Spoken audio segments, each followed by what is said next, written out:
aqui para o pessoal que eu conheço.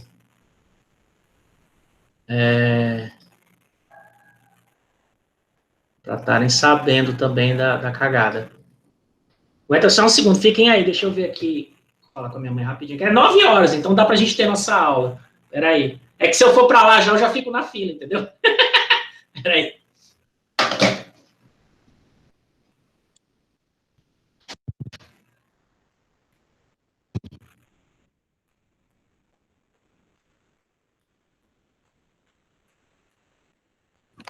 Ei, bicho, o que foi aí? O que rolou? Cadeira gamer. Ele vai tomar vacina, vai começar agora às 9 horas da noite. Ai, que bom. Que inveja. Ele vai tomar inveja, agora? mano. Eu já tava. E aí ele não sabe se ele vai logo ou se ele vai depois da aula. Eu acho que é isso. Não, ele tem que ir logo, tá doido? É porque o pessoal tá formando fila, já. sendo que não é necessário, então... O pessoal vai continuar formando fila, é isso. Gente, mas de noite... Chegou agora a vacina, entendeu? Chegou um lote. E aí vai começar agora. Adiantar. Ai, gente, tô até feliz por ele. Meu sonho. Não, Ele não vai capar, não, né? Ok, como é que muta o hétero? O hétero? Vamos tentar dar aula, vai. Daí minha cabeça eu penso depois. Professor Mareco. É verdade, já falaram aqui que tem que ir. Pois E aí, é. Ela disse que já tem bastante gente lá e é bom ir logo. Eu não sei, é porque eu não gosto de trabalhar com coisa de fila. É o Deus nos acuda lá de gente esperando. Onde é isso? Nos pontos de vacinação, no meu caso, é a Floriana, que é aqui perto de casa. É, a Floriana que Os professores, Não é professores, o meu caso é comorbidade. Eu já tomei a primeira dose faz tempo. Ah, é verdade. Ia chegar hoje. Chegaram 10 mil doses, aí a prefeitura enlouquecida mandou todo mundo se cadastrar, que ia começar a distribuir amanhã de manhã. Aí o site não funciona. E aí só pode com cadastro, juntou já não sei quantas pessoas lá na Floriano, o site não está funcionando, eles soltaram uma nota agora dizendo que é para ir se vacinar logo a partir das 9 da noite hoje, que chega lá e se vacina. Tinha uma fila enorme lá no estádio Zerão, que já era, agora eu passei, já era quase 7 horas e estava uma fila enorme, sendo que o drive fecha 5 horas, então não era mais para... É porque vai ficar 24 horas aberto. Aí a minha dúvida é se eu vou passar o estresse de ir para lá daqui a pouco, agora, né, fico lá esperando, ou se eu taco, foda-se, eu falo, não, vai ter vacina, amanhã eu vou. Deixa o povo se matar lá na frente. Olha, não esquece quem é nosso presidente, senão fica contando que acha que vai ter vacina. É que não é só o presidente, gente. É melhor você pensar agora. Chegaram 15 mil doses para o Estado por ordem judicial. O Justiça Federal mandou, porque está atrasado aqui, né? Tem um problema. Não só aqui, em alguns lugares. Então, na verdade, era para ter vindo 2 mil doses, 3 mil doses para cá só. Só que eles mandaram 15 mil para ver se acaba com o passivo. E de acordo com quem eu falei na Secretaria Municipal de Saúde, eles já fizeram a conta. Eles sabem que com esse tanto de vacina eles conseguem resolver o problema de quem está esperando, quem está na fila de espera e tal, que está atrasado com a vacinação. Então, em tese, se eu chegar lá, vai ter vacina. Agora, vai confiar, isso que a colega está dizendo, né? Vai confiar no governo. O governo faz uma lambança dessa. Mas eu não sei. Eu não sei, o senhor fica pensando aí enquanto o senhor vai dando aula. Aí quando o senhor tiver É isso. Foda-se, vamos dar aula. Poucas ideias. Ai, mas perdão pela confusão mental hoje, eu não fiz nenhum PowerPoint bacana para vocês hoje. Então, perdão a confusão mental, eu vou tentar explicar para vocês assim. Tem essa parte, vocês leram? Vocês conseguiram ler? Eu te conheço. Então, né? Qual parte? Cooperação internacional, aquela parte do livro, a partir de cooperação internacional, do material de leitura. Eu passei a vista. Tá, é que assim, essa parte está cheia de informação, está super interessante. Eu já trabalhei com isso, tá? Quando eu trabalhei no Ministério Público do Estado de São Paulo, eu trabalhei na Promotoria da Cidadania, que lidava justamente com cooperação internacional na área de recuperação de ativos públicos desviados. Eram as ações civis contra o Maluf, contra o PITA, gente que botou dinheiro na Suíça, nas Ilhas Jersey, em Nova York, e o governo brasileiro queria o dinheiro de volta. No nosso caso, o governo de São Paulo. dinheiro de corrupção. Então, eu já mexi com isso daí. É muito interessante esse negócio. E a gente vê os tratados internacionais funcionando na prática, porque em RI a gente estuda tratado internacional, e aí fica aquela coisa, o tratado é bonitinho, mas não aplica o tratado e tal. Aqui vocês vão ver o tratado sendo aplicado, e como é que as instituições funcionam e tal, é muito legal. Então, tem muita coisa aqui. São poucas páginas, não é muita coisa para ler, mas tem muita informação. Eu vou tentar explicar alguns conceitos básicos para vocês conseguirem digerir o texto, porque tem algumas coisas que estão confusas no texto dela, justamente porque a regra que rege essa área é uma regra confusa. Por que ela é confusa? Porque existe institutional layering, né? Tem regra em cima de regra, é uma coisa que mudou ao longo do tempo, não acabaram com as regras antigas e criaram regras novas, então as antigas com as novas se misturam. Aí dá uma bagunça.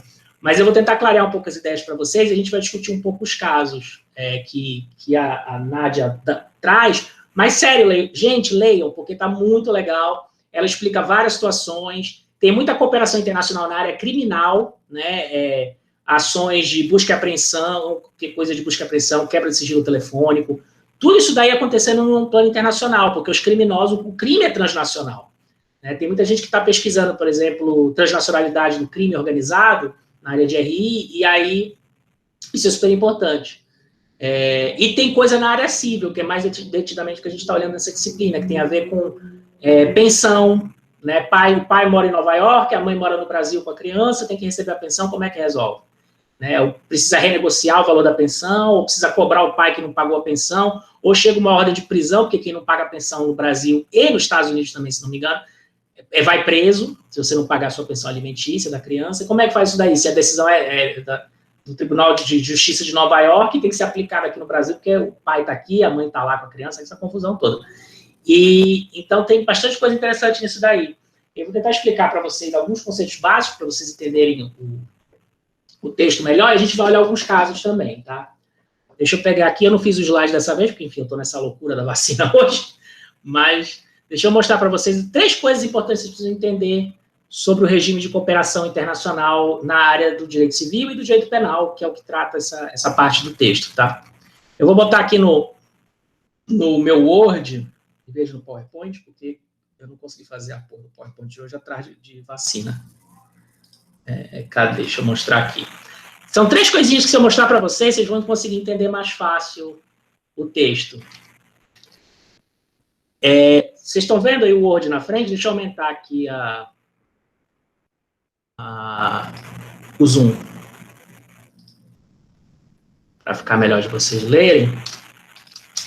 Opa! Deixa eu aumentar a letra também. Deixa eu botar o aluno para dentro. Peraí. Então, ó, tem 3 coisas, 3 conceitos jurídicos, 3 instrumentos, 3 ferramentas jurídicas que vocês precisam entender básicas sobre como é que uma decisão chega no Brasil, como é que isso transita, que o autor trata no texto, que às vezes é embaralhado e às vezes é separado. Essas 3 coisas são carta rogatória, quem lê o texto viu esse termo muito, vocês talvez tenham ouvido falar já, carta rogatória, homologação de sentença, estrangeira, né? E procedimento de cooperação direta. Essas 3 coisas são coisas diferentes, mas que por qualquer razão podem estar misturadas ou vir juntas num processo que você está vendo, né? Num caso concreto.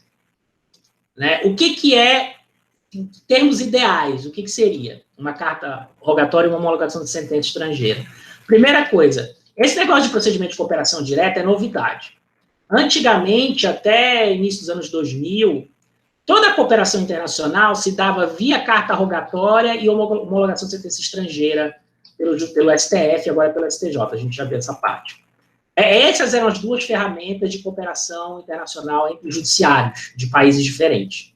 Então, se eu queria algum tipo de medida, eu precisava da tal da carta rogatória, e se eu tinha uma sentença já transitada, em julgado e tal, eu ia através da homologação de sentença estrangeira, que a gente viu na primeira aula, na segunda aula, né, já quando a gente falou de daqueles casos lá do STJ, como é que acontece a homologação de sentença estrangeira e tal. No primeiro caso, em tese, seria uma situação onde eu vou tomar alguma medida judicial, mas que não tem sentença ainda. Então, isso vale tanto para a autoridade brasileira indo para fora do Brasil, quanto para uma autoridade fora do Brasil que quer tomar alguma medida aqui no Brasil. Antigamente, a carta rogatória era usada para coisas simples, como, por exemplo, citação. Se eu preciso citar o réu, uma pessoa está com um processo judicial no Chile, e aí ela mora aqui no Brasil e ela precisa ser citada, porque na justiça nada corre sem citação. A regra é você citar a pessoa pessoalmente. A pessoa precisa saber que ela está sofrendo um processo da justiça, você não pode condenar ela à revelia. Né? Tem uma série de regras no direito que regem isso daí. É exceção da exceção só que você pode julgar uma pessoa em albis, que a gente chama, julgar uma pessoa que não está citada no processo. A regra é a citação. Então, se o caboclo mora no Brasil e o processo está correndo no Chile, você faria isso em tese via carta rogatória, que a gente chama. Peraí que tem um pedindo para entrar, não. Deixa eu fechar aqui o WhatsApp. Tá? Servia para isso. Outras coisas também, outras medidas mais simples do direito, podiam ser feitas via carta rogatória. Outras medidas que implicavam o uso da coerção precisavam ser feitas antigamente via homologação de sentença estrangeira, em algumas situações via carta rogatória, mas a coisa passou a mudar um pouco. Agora a gente vai ver que não se precisa mais, em várias situações, da homologação de sentença estrangeira, e aí passou a se poder fazer via carta rogatória. Qual era essa situação? Antigamente, de modo geral, qualquer situação onde existia uma ordem, uma medida que envolvia quebra de direitos fundamentais, você tinha que fazer via homologação de sentença estrangeira. O que seria a quebra de direitos fundamentais? Direito à propriedade, direito ao sigilo, direito à privacidade ou direito à liberdade. Então, essas três coisas, o STF, a jurisprudência, de modo geral, só aceitavam que fosse feito via homologação de sentença estrangeira. Então, se uma autoridade dos Estados Unidos queria quebrar o sigilo bancário de uma autoridade de alguém no Brasil, está sendo investigada uma empresa brasileira, e aí precisa quebrar o sigilo, o STF só aceitava se tivesse uma sentença, uma decisão de um juiz no outro país, uma decisão de um juiz de direito, um juiz togado, que dissesse que tem que ser feita essa quebra de sigilo, e aí você fazia aquele processo que a gente viu na segunda aula de homologação de sentença estrangeira, né? Chega com a documentação na STJ, o STJ vai avaliar aqueles critérios que a gente viu na segunda aula, mas eu vou falar de novo mais para o final aqui, que basicamente vão analisar se aquela sentença foi proferida de acordo com o direito daquele país e se obedece aos critérios básicos de contraditório ampla defesa, direitos humanos, e se não fere a soberania nacional. Se o pedido não fere a soberania nacional, né? A gente vai ver, tem um caso aqui que a decisão pedia que a testemunha fosse ouvida na embaixada, no consulado da Argentina. A decisão falava que a pessoa tinha que ser presa e levada para o consulado da Argentina para ser ouvida lá. O STJ disse, não, isso viola a soberania nacional. Se ela for ser ouvida, ela vai ser ouvida em juízo, por um juiz de direito, e aí, se a parte quiser lá, e a gente vai mandar o vídeo, né, do interrogatório para você. Ninguém vai levar a pessoa na embaixada. Se um funcionário da embaixada do consulado quiser assistir o depoimento aqui na vara, pode vir. Mas esse negócio de mandar a pessoa para a embaixada não existe, não. Foi isso que a STF entendeu. Então, situações muito extremas, mesmo que esteja de acordo com o direito, a decisão, se for uma decisão meio louca, o STF não aplicava, agora o STJ, né? Não dava homologação sob o argumento de que violava a soberania nacional, tá? Então, a regra era essa. Carta rogatória para a maioria das coisas simples, principalmente citação, homologação de sentenças, se fosse uma situação que exigisse quebra de sigilo bancário, busca e apreensão, violação de privacidade, violação de direito à propriedade, congelamento de conta bancária ou prisão preventiva, prisão temporária na esfera penal, tá? Isso teria que ser por homologação. Com o tempo, principalmente a partir dos anos 90 e principalmente mesmo a partir dos anos 2000, os tratados internacionais embaralharam isso daí tudo. Por quê? Esse sistema de carta rogatória e homologação de sentença estrangeira é um sistema que funcionava no mundo todo, não só no Brasil, tá? No mundo inteiro fala-se nesse termo carta rogatória, isso aí existe outras jurisdições também. E é um sistema lento, complicado, demora você fazer prova do direito, era principalmente antigamente que não tinha internet, então o acesso à justiça ficava completamente comprometido. Basicamente, se você fugir para outro país, boa sorte em prender a pessoa no outro país, tá? E aí uma série de problemas que levou os governos mundiais a começar a assinar tratados de cooperação na área desse tipo de coisa, desse tipo de situação de fazer cumprir decisão judicial, cooperação internacional na área de penal, na área civil. O texto cita várias, tá? Vou passar por altos aqui sobre algumas. Né? Você tem um tratado de cooperação que chama EMILAT, que é super importante entre o Brasil e os Estados Unidos, que foi assinado na área de cooperação criminal, né? Que inclusive envolveu os casos aí do PT, do Moro, da Petrobras. As autoridades do FBI nos Estados Unidos usavam o EMILAT para conseguir informação da Petrobras aqui no Brasil. O Brasil usava o EMILAT para conseguir informação de gente que mandou dinheiro para os Estados Unidos. Quando eu trabalhei no Ministério Público, a gente usava o EMILAT para conseguir informações de Nova York sobre contas do Maluf e do Pita que estavam rodando por lá. Só para fazer um comentário sobre essas coisas que tem muito a ver com a RI, é engraçado porque em diferentes países, diferentes coisas são mais fáceis e outras mais difíceis. Na Suíça, era muito fácil a gente congelar uma conta. A gente pedir para, fulano tem uma conta aí na Suíça, né, esse sujeito que está sofrendo uma investigação criminal aqui no Brasil tem uma conta aí na Suíça por desvio de dinheiro público, então a gente precisa que vocês congelem essa conta, paralisem os bens dele, proíbam ele de mover o dinheiro de um lugar para o outro, para a gente poder investigar o que já está acontecendo e ele não fugir com esse dinheiro de novo. E aí os suíços congelavam a conta com muita facilidade. Inclusive teve uma situação que foi a Suíça que se comunicou com a gente. Ela ligou para o Brasil, o procurador lá de Genebra ligou para a gente, eu que atendia, porque eu sabia inglês, o promotor de justiça não sabia inglês, avisando que eles viram uma notícia de jornal brasileiro que saiu na CNN Internacional, na BBC, sei lá onde, dizendo que Paulo Maluf, não sei o que, estava sendo julgado no Brasil por diversos crimes de corrupção e tal, e os caras viram que ele tinha conta na Suíça, ele tinha 3 contas bancárias lá na Suíça, cheia de dinheiro, falaram, olha, então a gente está ligando aí para vocês para falar que tem uma situação aqui, esse sujeito está sendo investigado aí, olha como é que se dá a cooperação internacional. Tem conta bancária aqui. E aí a gente correu para pedir o congelamento da conta bancária e a Suíça consegue fazer isso muito rapidamente, conseguia. Mas para pedir para saber o que tinha na conta, a Suíça já não dizia de jeito nenhum. Se a gente quisesse saber quanto de dinheiro que tinha naquela conta, né, de onde que vieram os recursos, os status bancários, as autoridades suíças não falavam. Porque o sistema bancário da Suíça se constituiu justamente pelo sigilo, né? Os nazistas guardavam dinheiro lá e tal, então vocês sabem dessa história. Então eles tinham muita dificuldade em violar o sigilo. Em Nova York, a situação era ao contrário. Se a gente pedisse para saber o que tinha na conta, as autoridades americanas, inclusive sem precisar de mandado judicial, os próprios procuradores de justiça lá, podiam nos informar rapidamente o que tinha na conta. Olha, tem tanto de dinheiro, ele mandou dinheiro para fulano, para ciclano, o dinheiro veio dessas contas aqui, ele usou para comprar isso, usou para comprar aquilo. Agora, se a gente pedisse para congelar a conta bancária dele, proibir a circulação de dinheiro, aí a autoridade americana fala, não, isso a gente não faz, precisa de entrar com recurso para o Supremo Tribunal Federal, e não sei o quê, e não conseguia. Por quê? Porque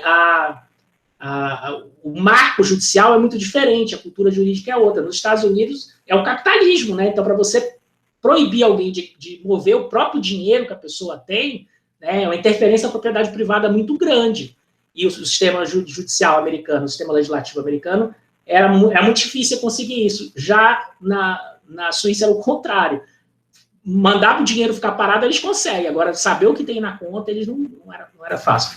Então, existe essa variação de sistemas legais que complicam a situação, tá? Mas, parênteses, essa historinha, para voltar para o nosso texto aqui. Então, o sistema era esse. Fala.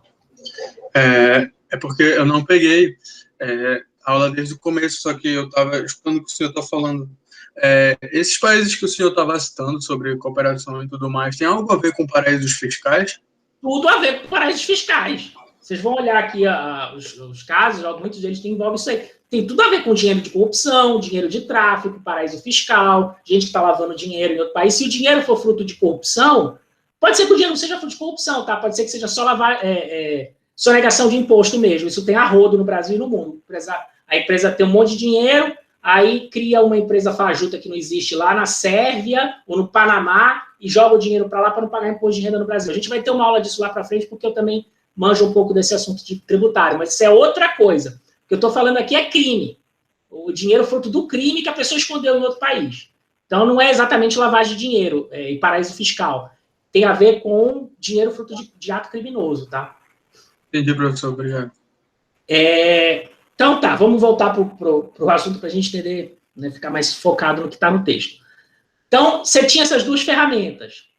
Carta homologatória e homologação de sentença estrangeira. Acontece que os tratados internacionais que foram sendo celebrados pelos países do mundo inteiro, justamente e principalmente em razão de questões relativas a crime, embaralharam a situação.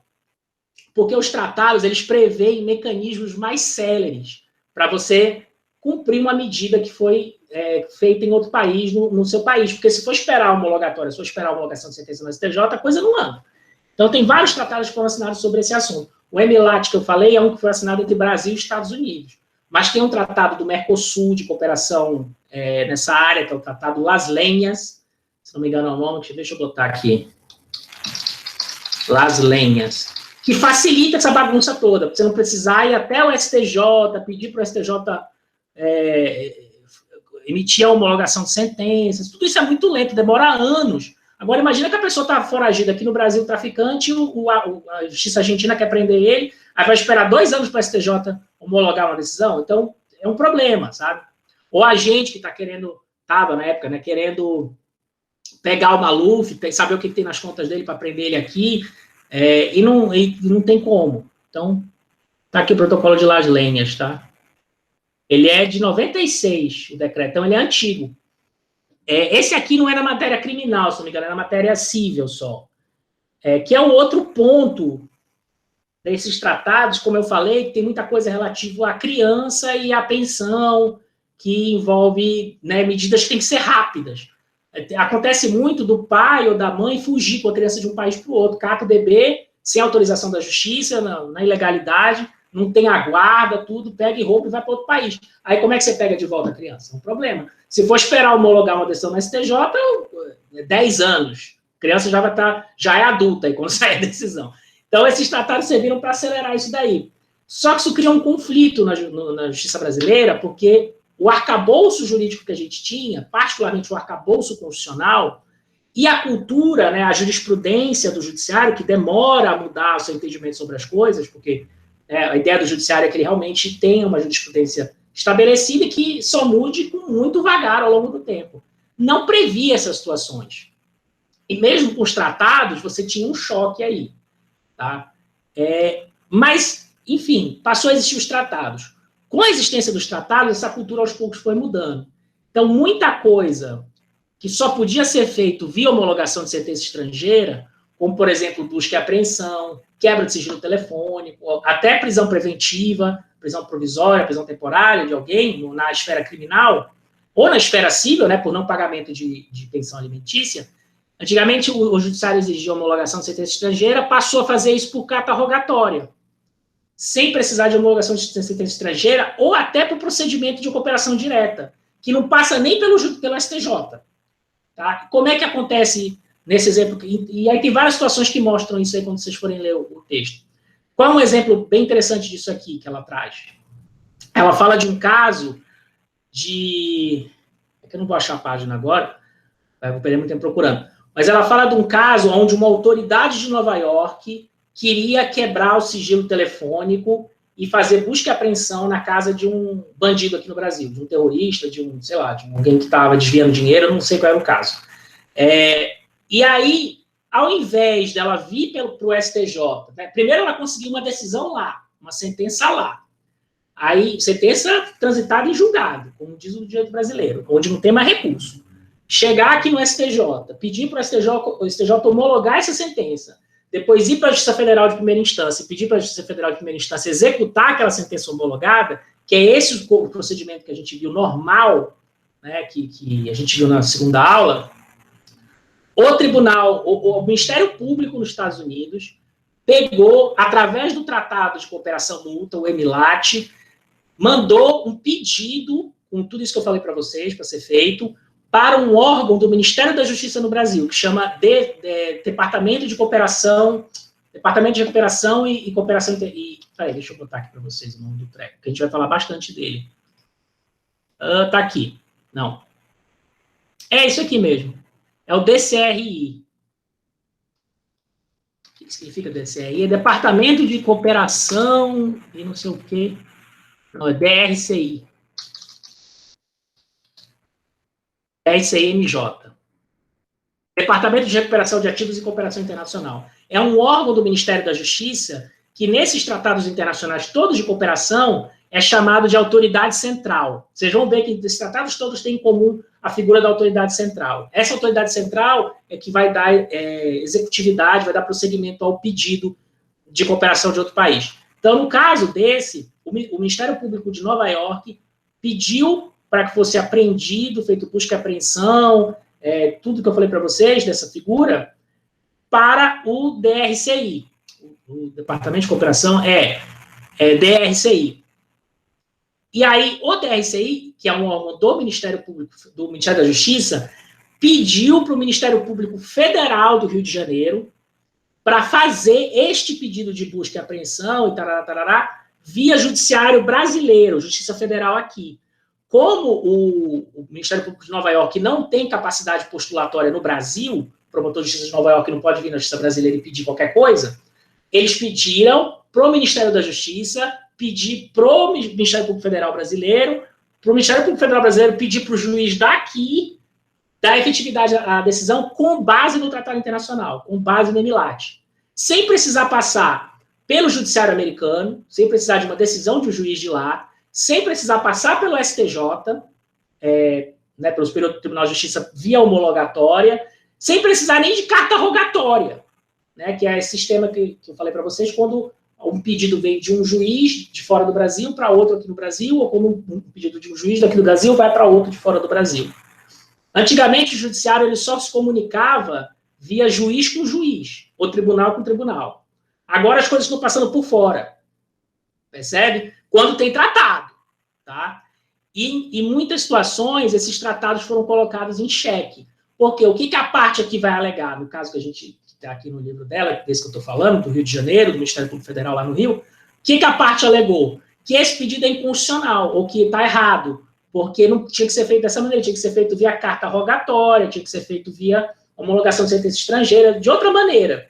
E essa discussão foi parar no STJ e no STF. E os tribunais superiores entenderam que não tem problema, porque tem um tratado internacional, o tratado internacional diz que pode, desde que você não tenha algum problema de violação de direitos e garantias fundamentais, principalmente contraditória e ampla defesa, e o direito ao juiz natural, ou seja, que a decisão seja dada por um juiz de direito, quando envolve direito de propriedade, sigilo e privacidade, ou direito de ir e vir, prisão, você tem que ter uma decisão de um juiz. No caso que eu falei, o Ministério Público Federal conseguiu a ordem via juiz federal do Rio de Janeiro. Então, o STJ e o STF entenderam como tudo bem. Mas antigamente não funcionava assim, tá? Funcionava do jeito que eu falei para vocês, que era muito mais demorado. Percebem como é mais fácil? Porque o promotor de Nova York bate um fonão para o DRCI aqui no Brasil, que era o Ministério da Justiça, eles já que se conhecem, fazem congresso junto, seminário junto. Eu organizei um congresso internacional quando eu estava no Ministério Público, onde a gente trouxe promotor de Nova York, gente do DRCI, o Moro, gente de Curitiba, eles tudo conversam, eles todos se conhecem. Então ele bate o fonão e fala, olha, eu tenho um caso aqui, assim, assim, assado, a gente está investigando essa pessoa aqui no estado, aqui em Nova York, ele tem indício de corrupção, a gente precisa quebrar o sigilo bancário, o sigilo telefônico dele, e a gente tem prova para mostrar de que, de fato, ele é um criminoso, ou ele está sendo investigado por um crime muito sério. E aí o DRCI aciona o Ministério Público Federal, que aciona a Justiça Federal Brasileira e concede a ordem. Tá? Então, vocês vão ver no texto situações que são confusas para quem não conhece o direito, porque uma coisa é carta rogatória, que é esse processo que vem uma ordem de um juiz lá de fora para um juiz aqui, de um pedido, né, não é uma ordem, uma decisão de um juiz lá de fora, que passa pelo STJ e chega no juiz aqui brasileiro, que vai dar cumprimento àquele pedido. Você tem situação de homologação de sentença estrangeira, que é quando você tem uma sentença, ou seja, uma decisão terminativa no processo, onde o juiz declarou o direito, sem recurso, sem possibilidade de recurso, e essa decisão precisa ser cumprida aqui no Brasil, aí tem que chegar no STJ, o STJ tem que fazer pedido de prova do direito, aquilo tudo que a gente viu na segunda aula, né, que precisa provar que realmente a pessoa tem aquele direito. A gente viu muito em casos de separação. Vocês fizeram o trabalho de vocês, a maioria do trabalho de vocês falava em situações de divórcio às vezes de 25 anos, encontraram a pessoa e precisava, por qualquer razão, homologar o divórcio aqui no Brasil. Então, você tinha essa situação de homologação, que é diferente da carta rogatória, tá? E você tem situações de procedimento de cooperação direta que podem se dar via carta rogatória também. Às vezes, a autoridade internacional pede via carta rogatória judicial para ser cumprido no Brasil. Às vezes não, às vezes é cooperação direta. Tudo depende do tratado. Vocês vão ver que tem situações muito distintas, dependendo do que está no tratado internacional. E tem vários tratados internacionais de cooperação bilateral ou multilateral nessa área, tá? Particularmente na área de menores. Deixa eu pegar aqui o livro. Tem convenções de direitos de menores, criança que mora num país, o pai mora em outro, tem que pagar pensão, e aí precisa de ter um jeito de fazer essa cooperação. Deixa eu achar aqui.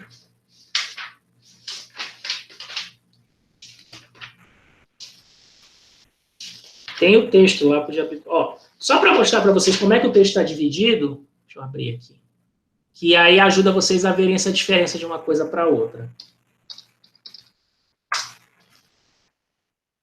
Vou abrir aqui.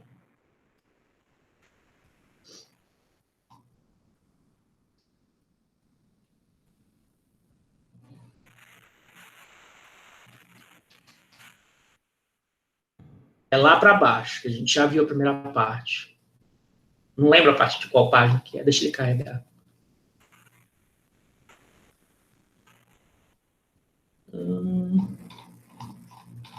Peraí. Não, isso aqui a gente já viu, aplicação de prova, aí vem caução, depois a cooperação internacional.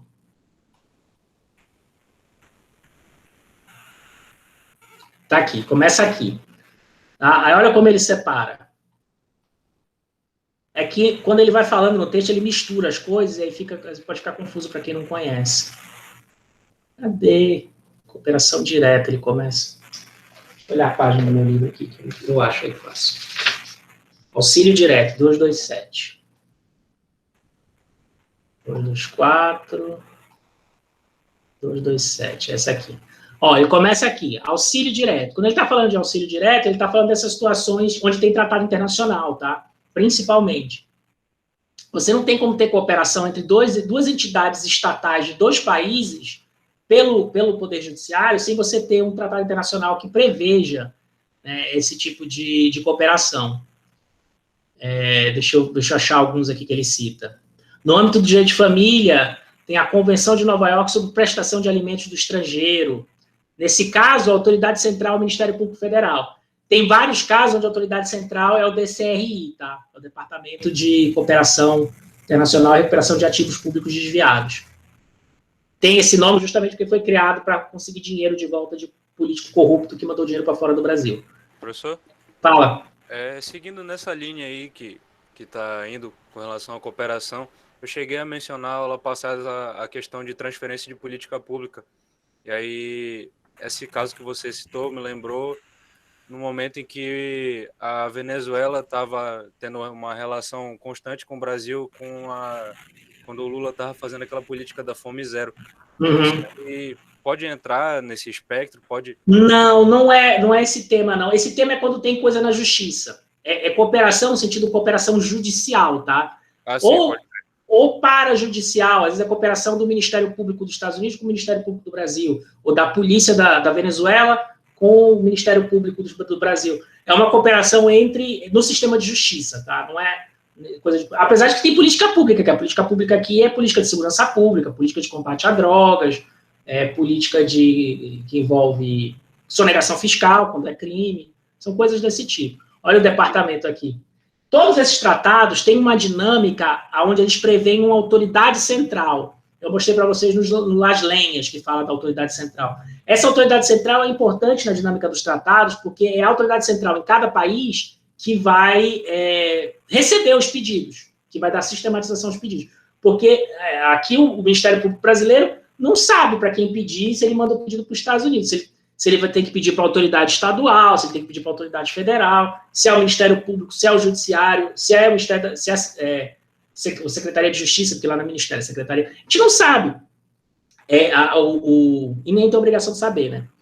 O arquipélago da burocracia de cada país é um troço, assim, impossível de entender. Então, o tratado, ele sempre designa uma autoridade central, ou ele fala que o país tem que designar, e aí cada país designa a sua. Via de regra, aqui no Brasil, os tratados mais recentes, é no Poder Executivo. É o chamado Departamento de Operação de Ativos e Cooperação Internacional, que está aqui no texto. Mas tem alguns tratados mais antigos, como exemplo esse aqui, que designam uma outra autoridade central, que no caso da Convenção de Nova York sobre prestação de alimentos, é o Ministério Público Federal. Então, os pedidos que vêm do exterior são endereçados ao MPF aqui. Tá?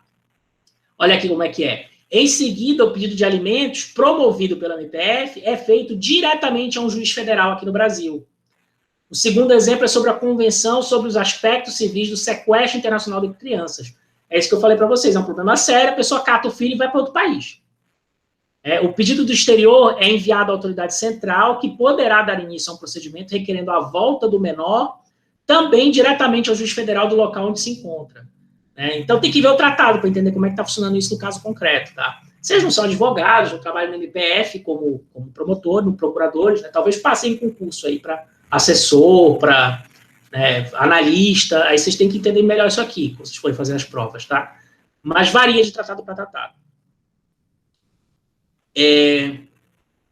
A discussão sobre a pertinência do auxílio direto como substitutivo da carta rogatória foi alvo de grande discussão no STF e no STJ. Tem várias decisões que questionam, porque a Constituição fala que é o STJ, agora o STJ, antes era o STF, que tinha que decidir sobre matéria de decisão judicial, né, que demanda a coerção do Estado, que demanda você mandar a polícia na casa de alguém, que demanda você tirar a criança da mão de alguém e tirar para fora do Brasil, que demanda você congelar a conta bancária de alguém. Antigamente, essa sistemática era toda via carta rogatória.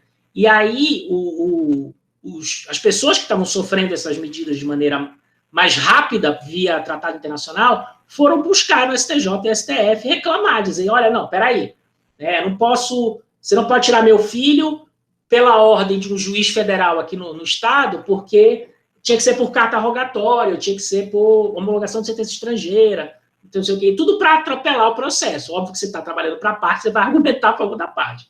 E o STF e o STJ tiveram que enfrentar essa questão, dizer o que tinha validade, se tinha que ser carta rogatória, se tinha que ser homologação, ou se podia ter essa cooperação sem passar pelo STJ, direto entre o Ministério Público de Nova York com o MPF do Brasil e pedir o pedido aqui direto na Justiça Federal Brasileira, tá? E aí ele vai falar das decisões aqui, eu não vou recuperar porque a gente não tem tempo para isso, mas leiam o texto.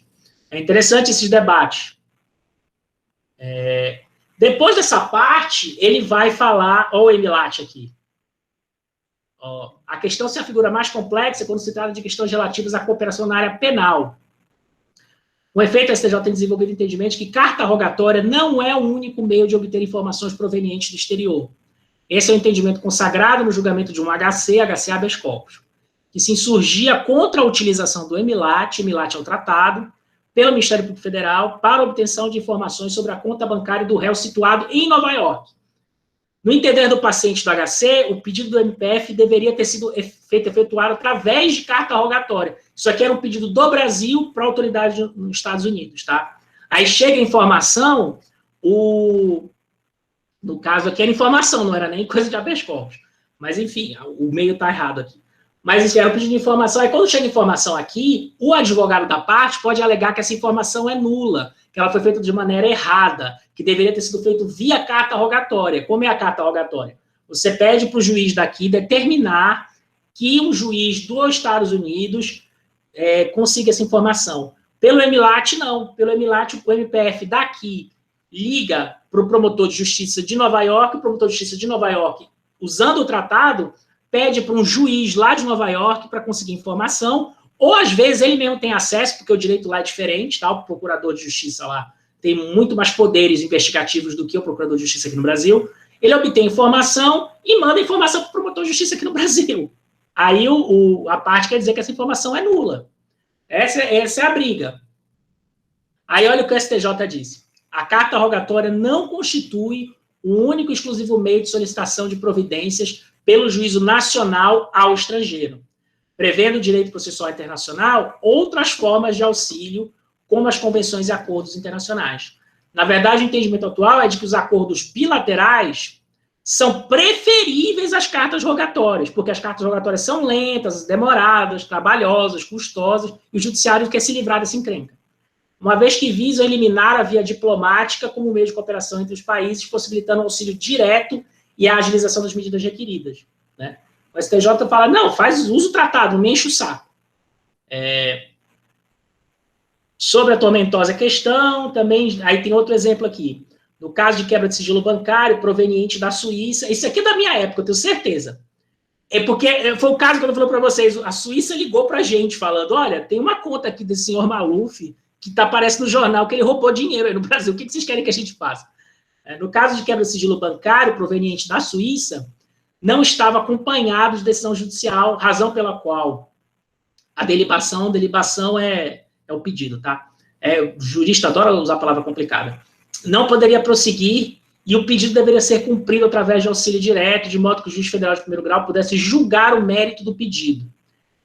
Nesse caso concreto aqui, veio um pedido lá de fora, pelo que eu entendi aqui, para o STJ, e o STJ falou, não, tinha que fazer o pedido direto para o juiz daqui. Até porque o pedido não veio de uma autoridade judicial, veio de uma autoridade administrativa lá da Suíça. Aí ele fala, asseverou que o pedido veiculava a verdadeira notícia crimes. Notícia crimes é quando o judiciário diz, isso aqui é uma notícia de um crime. Não é não se trata de um processo judicial, se trata de uma notícia de um crime. Instando a justiça brasileira a instaurar um verdadeiro inquérito policial. Enfim, é só exemplo de como é que esses dilemas se colocam, tá? Qual é o instrumento certo para ser utilizado no caso concreto? Aí essa é a parte da cooperação. Olha como ele divide o texto. Começa falando do auxílio direto, depois ele vai falar... Por isso que são 3 instrumentos, eles aparecem no texto inteiro, mas ele está tratando especificamente de um. Depois é carta rogatória, ele vai explicar a carta rogatória, histórico do carta rogatória, quando é que ela é utilizada. E aí depois ele vai falar que houve uma flexibilização, né, do uso de carta rogatória. As cartas rogatórias são um pedido formal de auxílio para a instrução de um processo, formulado pela autoridade judiciária de um estado para outro. No nosso Código de Processo Civil, eles estão reguladas na nossa lei, né, e na Constituição Federal também. Mas, enfim. E depois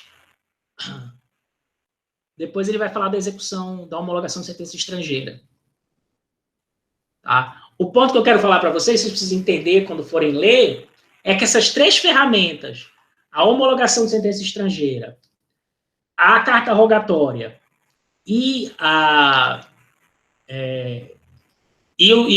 cooperação direta, eles sofreram mudanças que têm a ver com o caso concreto, tem a ver com o tratado que está sendo aplicado e tem a ver com a jurisprudência dos tribunais. Mas, basicamente, em todos os casos, você tem a cooperação entre uma autoridade internacional de outro país ou de um tribunal internacional, né, de um órgão supranacional, e as autoridades brasileiras, que envolvem o sistema de justiça. E aí, o que é interessante saber é que, antigamente, você tinha só esses 2 instrumentos aqui. O primeiro era para situações simples, como, por exemplo, citação. O outro era para situações que envolvia violação ao direito de propriedade, o sigilo e o direito à liberdade. Aí você precisava de uma sentença judicial em outro país que fosse homologada aqui no Brasil para você dar cumprimento a essa sentença aqui no Brasil. Esse era o mecanismo correto de ser aplicado. Só que com a globalização, com todo mundo viajando de um lado para o outro, dinheiro indo de um lado para o outro, o crime se transnacionalizando, tudo isso daí, os tratados internacionais vieram embaralhar a situação. Agora, Tem várias situações onde você precisava de homologação e agora não precisa mais, basta uma carta rogatória. Por quê? Porque o tratado fala. Tem situações que você não precisa nem de carta rogatória, nem de homologação de sentença estrangeira, basta um procedimento de cooperação direta nos termos do tratado, e aí vocês vão ver várias situações aqui no texto, onde exemplos disso, e exemplos disso onde a parte reclamou, falou que não, tinha que ter tido uma homologação e tal, e o STJ vai falar, não precisa ter o tratado internacional, né? Se o Ministério Público, o que não pode é o promotor de justiça da Argentina entrar na Justiça Federal aqui do Brasil, isso não pode, porque, né, o promotor da Argentina não tem capacidade postulatória no direito brasileiro. Mas se ele pode, ele diretamente pedir para o Ministério Público Federal aqui no Brasil, pedir para o juiz federal conceder a ordem. E aí, depois que a ordem for concedida, ele envia tudo lá para a Argentina. Mas desde que o tratado preveja isso. Em linhas gerais, era isso que eu queria falar para vocês dessa parte do texto, essa segunda parte do texto. Leiam com atenção, porque aí vocês vão entender melhor agora, quando vocês começarem a ver ele falando o negócio tinha que ser feito por carta rogatória e disse que foi feito por procedimento de cooperação direta, que diabo que tem a ver uma coisa com a outra? É porque são coisas diferentes, mas que uma coisa pode estar sendo usada para fazer a outra, tá? Quando ele está explicando o caso concreto. Perguntas? Ou está muito confuso aí? Se deu para entender? Mais ou menos assim, em linhas gerais? Eu entendi. Por cima, sim. É porque eu estou tão pirado que eu não sei nem se eu estou explicando direito a coisa com o negócio da vacina. Então tá.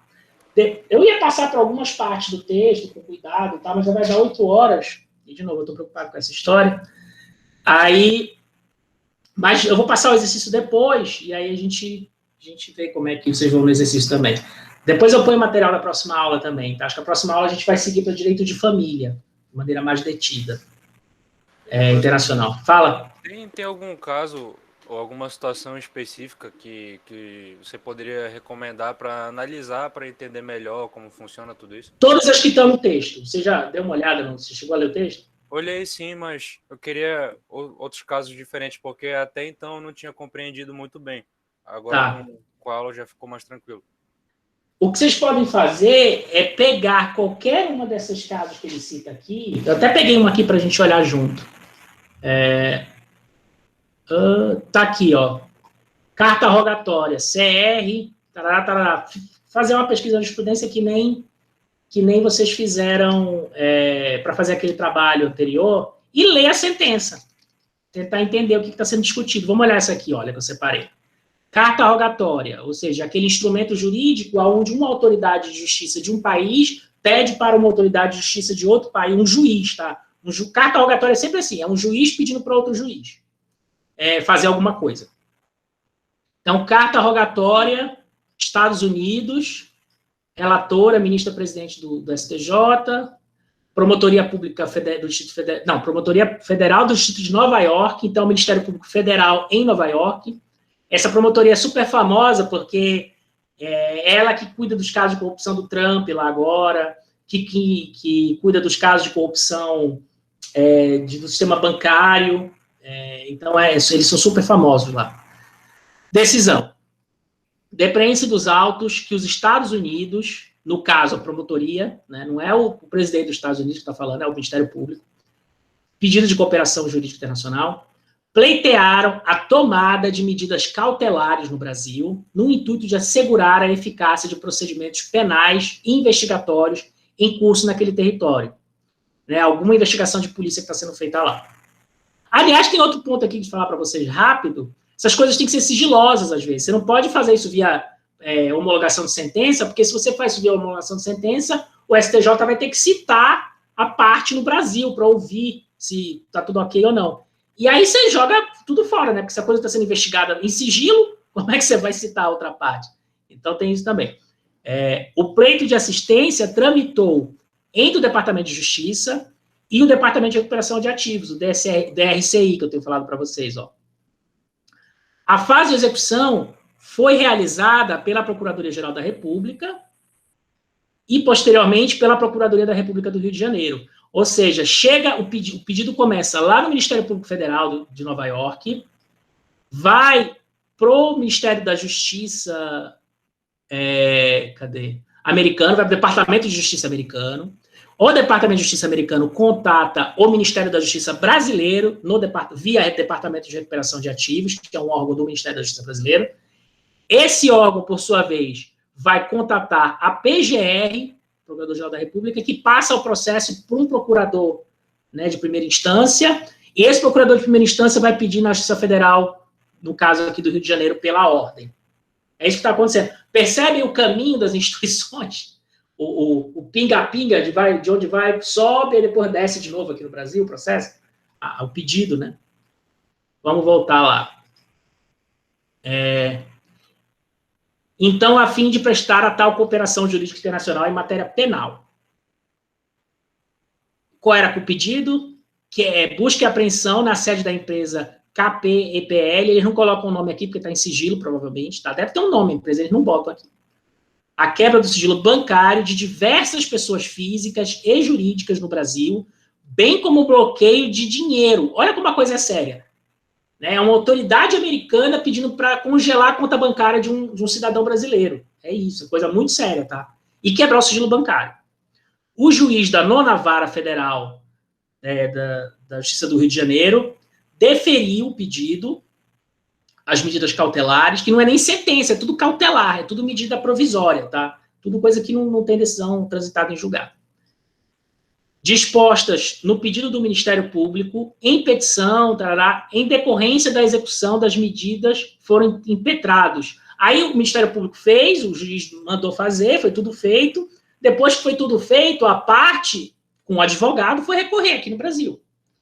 Em decorrência das execuções das medidas, foram impetrados mandados de segurança e habeas corpus perante o TRF da 2ª Região, que é o Tribunal Regional Federal da 2ª Região.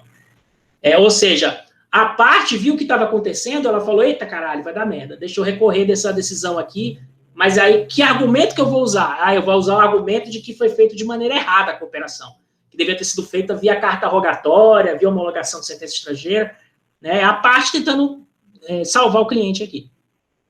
Isso pela via do recurso, né? Vocês não precisam saber qual recurso, mas enfim, pela via do recurso, chegou até o STJ, e aqui é o STJ, né? Chegou até o STJ.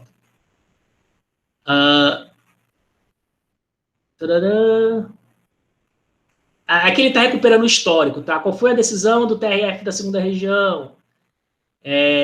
Dessa forma, em razão do julgamento que acolheu a tese da nulidade do processo originário por ausência de exequatur, o Tribunal Regional da 2ª Região entendeu que essa decisão desse juiz de fazer a busca e apreensão e o congelamento de conta bancária e quebra de sigilo era inconstitucional, porque não foi feita da maneira correta, não foi feita via carta rogatória, veio via STJ, né, com o pedido de exequatur, que vocês viram já, essa palavra complicada. Sempre que esse negócio de exequatur é a ordem do STJ, tá?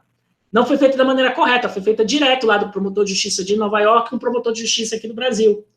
Né? E aí o TRF da 2ª Região entendeu que isso era inconstitucional, tá? Aí, pela via do recurso, isso foi pro STJ, que está julgando, isso aqui é a decisão do STJ. Aí tem a opinião das partes aqui e tal, e depois vem a opinião do tribunal. Deixa eu ver aqui. O Ministério Público Federal, em parecer, o cerne da controvérsia de autos instala-se na obrigatoriedade da concessão de exequatur ao pedido de cooperação jurídica internacional feito pelas autoridades estadunidenses baseadas no EMILAT, que é esse acordo de assistência judiciária em matéria penal entre o Brasil e os Estados Unidos.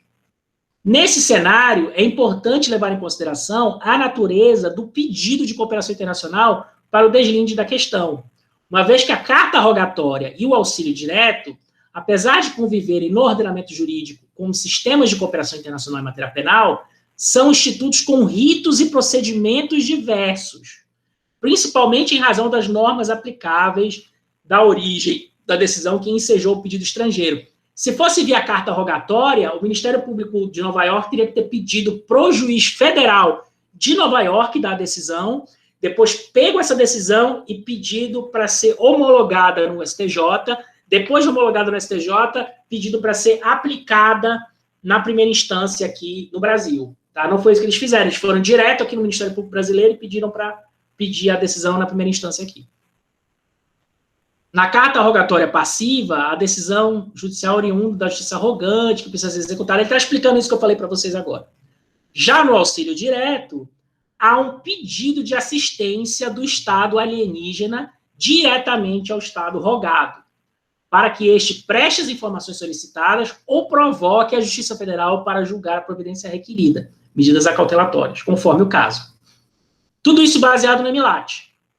No caso, não há decisão judicial judicial norte-americana a ser submetida ao juízo deliberatório do Superior Tribunal de Justiça. Se fosse uma carta rogatória ou uma homologação de sentença, você teria que chegar primeiro no Ministério da Justiça e pedir que o Ministério da Justiça averiguasse a legitimidade daquela decisão. Conforme a gente viu na segunda aula, tá? Naqueles casos que a gente estudou de divórcio.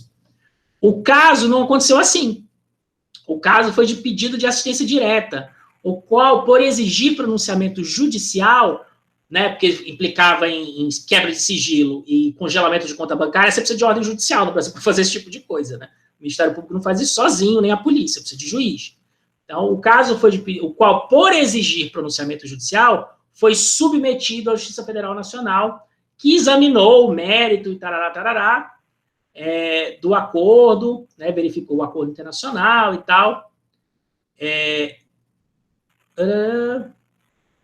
E aí deu a ordem. Isso aqui é o resumo da história do STJ.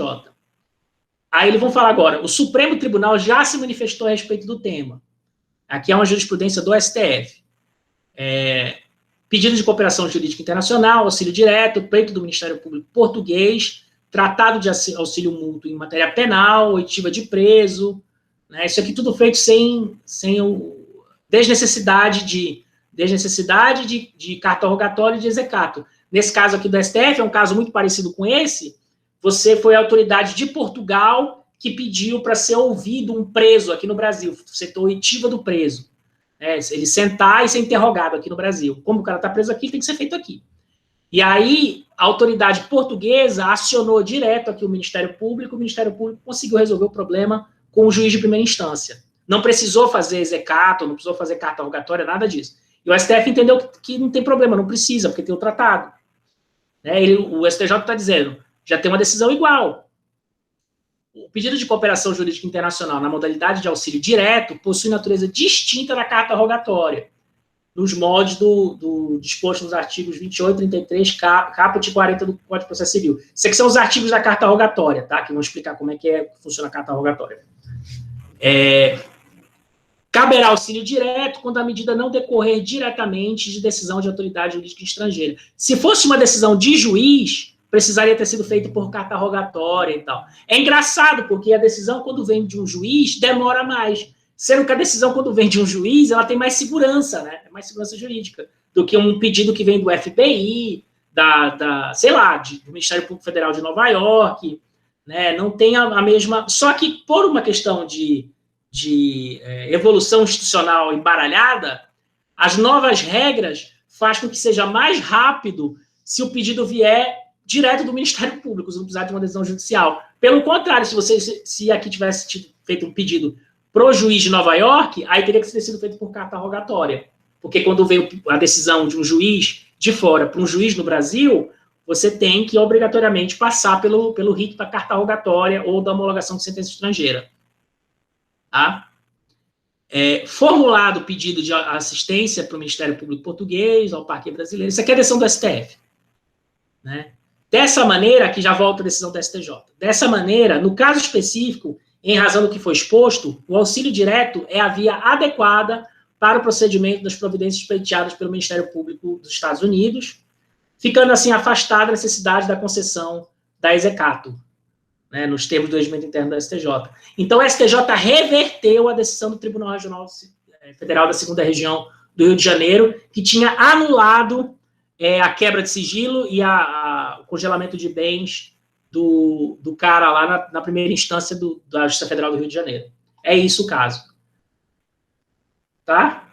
Deu para entender a coisa? Então, se vocês querem estudar os casos com mais detalhe para absorverem isso melhor, peguem os textos da Nádia, o livro da Nádia, ela cita vários casos.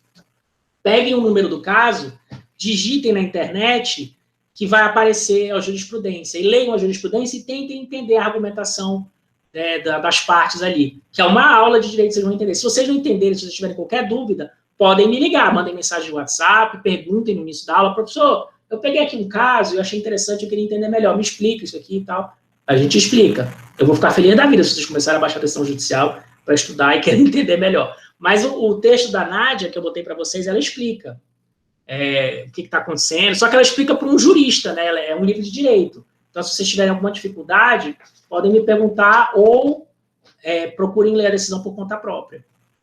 Mas é isso. Isso é que é cooperação internacional. O grande problema da cooperação internacional que está posto agora é que os tratados internacionais, eles mexem no antigo sistema que existia, que era esse sistema de carta rogatória e homologação de sentença. Agora você tem a tal da assistência direta que incomoda o judiciário, porque os juízes eles não querem que passe por fora do judiciário esses pedidos.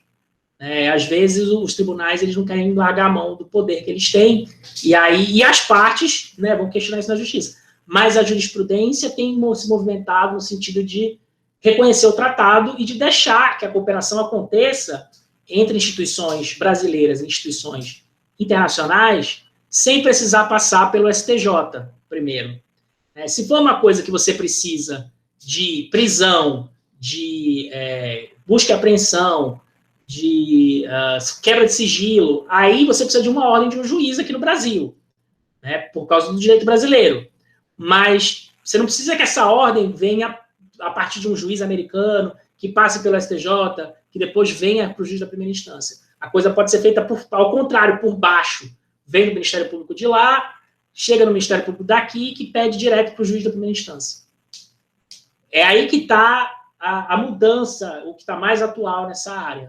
E aí você tem juízes mais ativistas, né, o pessoal da Lava Jato, Bretas, antigamente o Moro e tal, que são mais fáceis de dar essas decisões, onde tem cooperação de assistência jurídica mútua. E tem juízes que são mais antigos, que eles são cabeça antiga, que não ligam para o tratado, eles ignoram o tratado. Eles falam, não, tem que ser feito via carta rogatória, pede lá para a STJ, que aí eu faço a ordem aqui. Esses são os mais tradicionais, mas as coisas estão mudando e cada vez mais os tratados internacionais têm validade para o juiz de primeira instância aqui no Brasil. Apesar de que a regra é clara, né? Se o tratado foi assinado, foi como é que chama? Corroborado aqui no Legislativo brasileiro, como é que é o rito? Esqueci o nome agora. O tratado é assinado, depois ele é promulgado pelo Legislativo, não lembro a palavra. Eu sei que o presidente da República assina, o Legislativo aprova, depois saiu o decreto colocando em vigência o tratado. Se foi feito da maneira correta, o tratado está em vigência no Brasil, está em vigência com força de lei. E se for um tratado de direitos humanos, está em vigência com força de emenda constitucional. Então, esses tratados que envolvem criança que está sendo sequestrada pelo pai, pela mãe, isso aqui é direitos humanos, porque menor, criança e tal. Então, é um tratado super importante. Então, o juiz de primeira instância vai e diz que está tudo bem, pode mandar prender o pai, então, pegar a criancinha em casa, tirar dos braços da mãe para mandar para o pai, porque a mãe sequestrou a criança, esse tipo de situação. Ou pensão, né? Pensão alimentícia. Quando não está pagando, manda prender o cara. Tá? Quando eu estou com raiva, eu falo, acho que mais e melhor, né? Leiam o texto. Se vocês não leram ainda, deem uma lida. Eu vou passar o trabalho amanhã só, e aí amanhã é o domingo, aí eu ponho o texto da próxima aula para vocês também, para a gente continuar a leitura. Beijo. Eu tenho uma dúvida. Fala. Não é sobre a aula. As atividades que a gente está entregando, como é que vai ser a correção? Porque na última aula teve a correção de algumas, né? E eu quero saber como é que vai funcionar as outras, porque eu não recebi nenhum. Tu entregou. Tá aqui. Qual é o teu nome, Ana? Né? Adria. A primeira, qual foi a primeira? Foi a do... Essa aqui. Do CPCI e do LINDB. Isso. Tá aqui, Ana. Aqui, você entregou. Adria, tá, desculpa. Isso. Não, você não fez. Tá aqui, você fez a primeira, Adria Raíza? Sim. Tá aqui, Adria Raíza. Isso. Tá aqui, ó. Eu comentei Porque eu tenho Não comentado. corrige agora, não. Eu quero só saber como é que vai funcionar. A tua eu não comentei, Adria. A da maioria das pessoas, eu comento, ó. Tá vendo aqui a Alice? Vocês estão vendo? Ele na não tela? gosta de ti só. Vocês estão vendo na tela? Não precisa Não. mostrar. Não, pode Deixa eu mostrar, peraí. Deixa eu mostrar aqui. Bota aí, professor, bota aí. Quer saber como é que tá? Tá aqui, ó. Bora corrigir o trabalho da gente. Eu não vou corrigir. Eu não vou corrigir teu trabalho, Raíssa. Eu tava com sono. Professor, sorry. Ó, tá aqui o teu. O teu eu não fiz nenhum comentário, Raíssa, por isso você tá estranhando. Mas geralmente eu faço. Olha. Liga o som! Ei, Jéssica. Eita. Aí o da Alice tá aqui o comentário. O da Ana tá aqui, ó. Então a maioria eu comento, eu procuro fazer algum comentário. O teu eu esqueci, eu comi bola, mas tá entregue. Eu não tô dando nota, tá? Porque não adianta ficar corrigindo o trabalho que vocês estão fazendo em casa. O que eu faço é saber se eu te entrego. tá aqui. Porque Tá geralmente entregue. os professores dão um recebido. Tá bom. Que aqui no sistema do Google não aparece essa palavra devolvido aqui, a gente não sabe exatamente. Mas é isso aqui mesmo. Quem não entregou, aparece assim, ó, pendente. Tá? Porque não fez ainda. E tem os que entregaram com atraso, ó. Aí eu vou pensar na vida da pessoa, se eu dou aqui como entrega ou não depois. Não, pensa com carinho no meu, porque o último eu ainda não entreguei. Mas então tá fora do prazo já. Sim, pois é. Tá aqui, ó. Carinho. Eu ainda não corrigi, eu devo sentar para corrigir no domingo isso aqui. Aí, entregues, estão faltando 12. Tá aqui, ó. A Raíssa não fez, cadê? A Raíssa. Mas não fiz, Tá aqui, ó, pendente. Tá, pensa com carinho. Não sei. Aí não apareceu que eu tô pendente, eu entreguei ali. Isso tá errado. Cadê? Peraí. Ai. Ai, entregou. Cadê? Esse último, Necto? Não entregou. Eu entreguei, sim. Não entregou. Entra lá e sobe, tu clicou errado, tu clicou no lugar errado, tu dormiu em cima do teclado. Olha aí, tem até um comentário meu aqui, olha. Confesso que fiquei bem confuso, olha, tá aí do lado. No primeiro... Não, o quê? Não, olha tem aí, comentário que não tem trabalho. Olha aqui, ó. Ué, por que não deu? Sabe o que aconteceu? Você não deu Tá vendo? Você não clicou lá na hora, você só subiu o arquivo e você não clicou. Entendeu? Como assim? Eu Tem que sei clicar lá. em entregar depois. E subiu o arquivo dá o- e depois tu entrega. Isso. Vai lá e resolve isso. Beleza. Mas tá aqui. Eu ainda nem corrigi, então eu não fiz comentário. Olha, nenhum. eu até deixei um comentário dizendo que eu não entendi muito Tô direito. vendo, tá aqui. Quando tu sobe o arquivo, já aparece aqui. Só que se tu não mandar assim, enviar, ele não dá como devolvido, não dá como entregue, entendeu? Depois tu entra lá e faz, não tem problema Posso não. vacinar.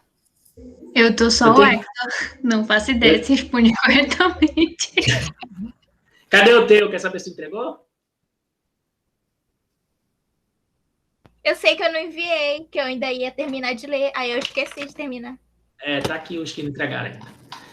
Deixa eu ir, eu ainda vou dar uma aula de revisão hoje para uns alunos da Fabran que vão fazer prova. Que eu tô saindo de lá, aí eu... Vai logo tomar vacina. Exatamente.